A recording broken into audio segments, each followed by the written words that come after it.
In 2013, SpaceX announced that they were going to try landing their Falcon 9 rocket back on Earth. To add to the complexity of this idea, they were going to try landing on a floating drone ship in the middle of the ocean. Something like this had never been done before, and at the time it seemed like an impossible goal.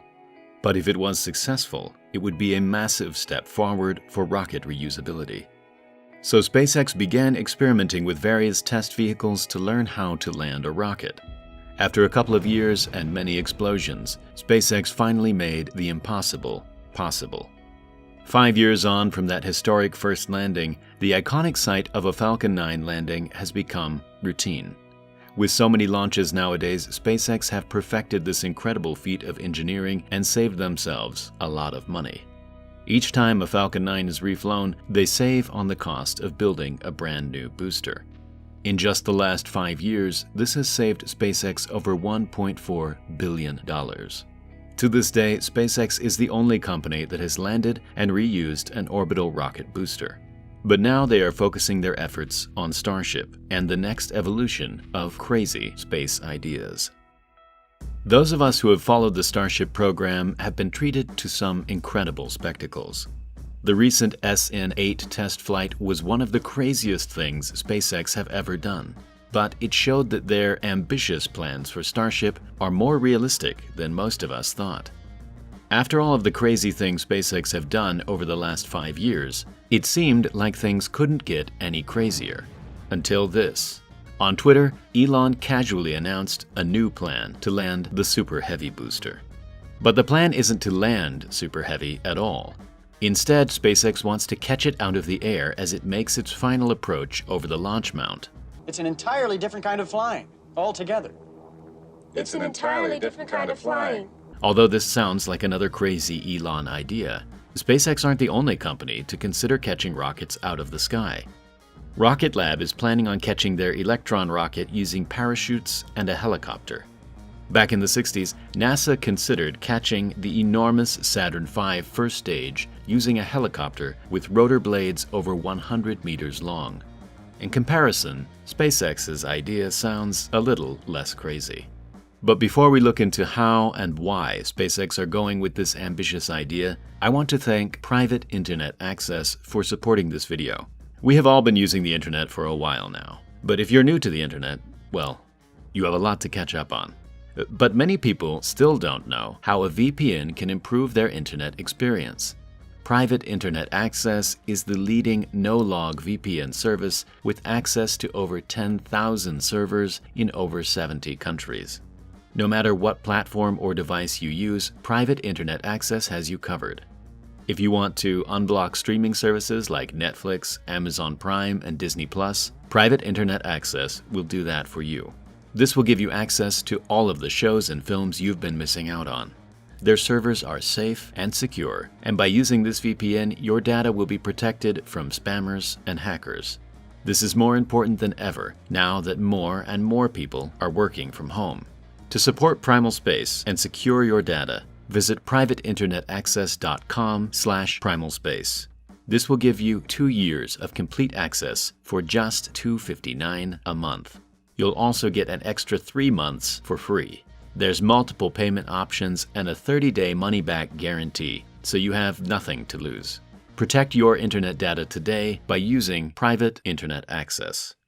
So we have established how SpaceX are going to catch the Super Heavy booster, but in order to know why, we need to understand the overall goal of Starship. Starship consists of 2 stages, the booster stage called Super Heavy, and the second stage, which is just called Starship. Super Heavy lifts the second stage out of the thickest parts of the atmosphere, and Starship does the rest of the work to get into orbit. After separating, Super Heavy comes back down to land, just like the Falcon 9. For Starship, the aim is to travel to the Moon and Mars. In order to achieve this, SpaceX will use a fleet of Starships to refuel in space. On top of this, SpaceX also wants to use Starship for Earth-to-Earth passenger travel. This means Starship will need to perform multiple flights a day with a turnaround time on par with airliners. The original plan for Super Heavy was to land directly onto the launch mount, making it instantly ready for its next flight. Although this would have many benefits, it would require a level of precision much greater than SpaceX have shown with their Falcon 9 landings. So SpaceX moved to the idea of landing Super Heavy on a landing pad and using a giant crane to lift it onto the launch mount. This would require at least 6 extremely large landing legs with enough shock absorption to handle the landing. But this is where the problem comes in. For the Falcon 9 landings, the booster needs to be transported back to a refurbishment hangar where many components are replaced and inspected. One of the most critical parts in their refurbishment process is the landing legs. All of this takes an enormous amount of time, which isn't an option for Super Heavy. Removing the legs from the design completely would not only simplify the turnaround time, but it would also save an incredible amount of weight. Every kilogram of mass saved will allow the rocket to carry heavier payloads into orbit. With 6 legs on the Super Heavy, the overall mass of the landing gear would be around 10% of the entire booster upon landing. But without any legs, SpaceX's only option is to catch the booster. This will still require a great amount of precision, since the booster will need to hit its marks almost perfectly. But one of the big advantages Super Heavy has over the Falcon 9 is its ability to hover. Even with just one engine firing, the Falcon 9 is too powerful to hover, so it has to perform a suicide burn. This involves firing its engine at just the right time, bringing the vertical velocity to 0 the moment it touches the ground.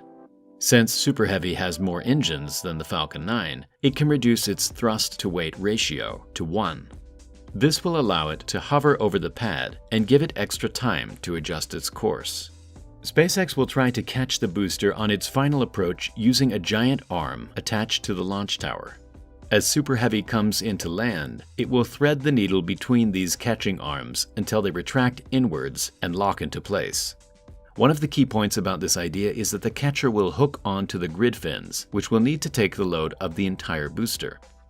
At first, this seems like an incredible amount of force to exert on the grid fins, but since they are designed to handle a large amount of drag upon re-entry, they are already extremely strong in this direction. Despite this unique method of landing, it will still require shock absorption to handle the last bit of energy and bring the booster to a standstill. Normally, this shock absorption would be handled by the landing legs. On the Falcon 9, the landing legs consist of telescopic tubes that are filled with compressed helium. As the legs fold in on themselves, the compressed gas acts as a shock absorber to handle the last bit of energy. The main thing here is that the shock absorption will be built into the catcher and not the rocket.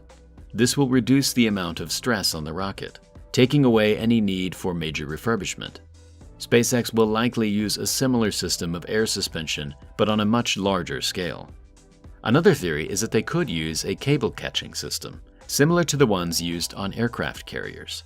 This system involves multiple steel ropes laid out on the runway, which are designed to be caught by the tail hook of an aircraft. As the hook connects with the wires, the energy is absorbed by hydraulic damping systems below the deck, quickly bringing it to a halt. Taking all of this away from the rocket and transferring it onto the landing arm will allow Super Heavy to be as light as possible, without putting too much stress on the rocket. But weight saving is only part of the puzzle. The real benefit here is the ability to rapidly relaunch the booster. If it can be immediately lowered onto the launch mount after a landing, the booster can be secured, detanked, and inspected for its next flight. After all, the detanking process is especially important for Starship since it will still contain excess methane after it lands. Methane isn't allowed to be vented into the atmosphere, so SpaceX plans to pump the leftovers back into the tank farm for it to be recondensed and used for the next flight. So, although we might have to wait a few more years for SpaceX to attempt this crazy idea, it's inspiring to see them taking on these incredible engineering challenges. When SpaceX landed their first booster 5 years ago, it made us rethink what is possible and advanced the world of spaceflight massively. No matter what happens, it's clear that we are witnessing history being made. If you'd like to support Primal Space, consider becoming a patron, where you can give your input on each video and get exclusive access to our Discord server. Thank you very much for watching, and I'll see you in the next video.